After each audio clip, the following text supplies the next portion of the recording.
દૂષિત પાણીનો કહેર. સુરતના વરાછામાં હોસ્પિટલ સમિતિના ચેરમેનના જ વિસ્તારમાં દૂષિત પીવાના પાણીના કારણે 30 જેટલા લોકોને કોલેરાની અસર થતા હોસ્પિટલમાં ખસેડાયા હતા. સુરત મનપાના વરાછા ઝોનમાં હોસ્પિટલ કમિટીના ચેરમેન મનીષા આહિરના વિસ્તારમાં જગદીશનગર અને ઘનશ્યામનગરમાં જ પાણીજન્ય રોગચાળો દેખાતા આરોગ્ય તંત્ર દોડતું થઈ ગયું હતું.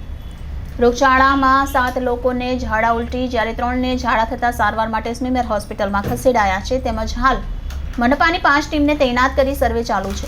ઝાડા ઉલટીની અસરમાં તમામને સ્મીમેર હોસ્પિટલમાં દાખલ કરાયા છે.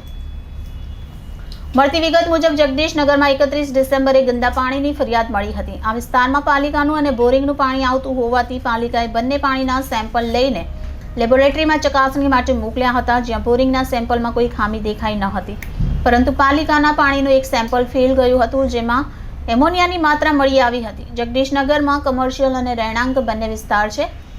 નીચેના ભાગે કમર્શિયલ છે અને ઉપર રહેણાંક છે. ઘનશ્યામનગરમાં 1045 ઘર છે અને 4000 જેટલી વસ્તી છે, જેમાં ગંદા પાણીની ફરિયાદ બાદ 8 દર્દી ઝાડા ઉલટીના અને 3 દર્દી સામાન્ય ઝાડાના મળી આવ્યા હતા. ગઈકાલે સ્મીમેરમાં દાખલ દર્દીના ટેસ્ટ કરાયા હતા, જ્યાં 22 વર્ષીય યુવકનો કોલેરાનો રિપોર્ટ પોઝિટિવ મળી આવ્યો છે. કોલેરાનો દર્દી મળી આવતા પાલિકાએ જગદીશનગરમાં સઘન ચેકિંગ હાથ ધરવા સાથે સફાઈની કામગીરી કરવા ઉપરાંત પીવાના પાણીના ટેન્કર પણ મોકલ્યા છે. આ ઉપરાંત લોકોને ક્લોરીન ટેબ્લેટનું પણ વિતરણ કરવામાં આવ્યું છે. ઘનશ્યામભાઈ નામ છે મારું. આ જગદીશનગર સોસાયટીમાં 7-8 દિવસ પહેલા કે ડેનેજ લાઇનમાં પાણી લીકેજ થઈ ગયા હતા અને બોરિંગમાં પાણી ભળી ગયું.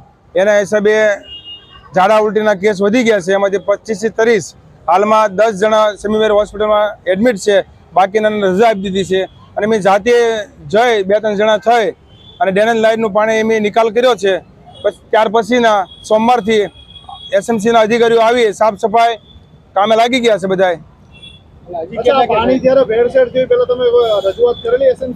તઈ બી સ્થાનિક લોકોએ રજૂઆત કરેલી હતી, પણ કોઈ આવ્યા નહોતા. કર્મચારીઓ રજા પર હતા, રવિવાર હતો એટલે રજા પર હતા. અમે જાતે સાફ કરી.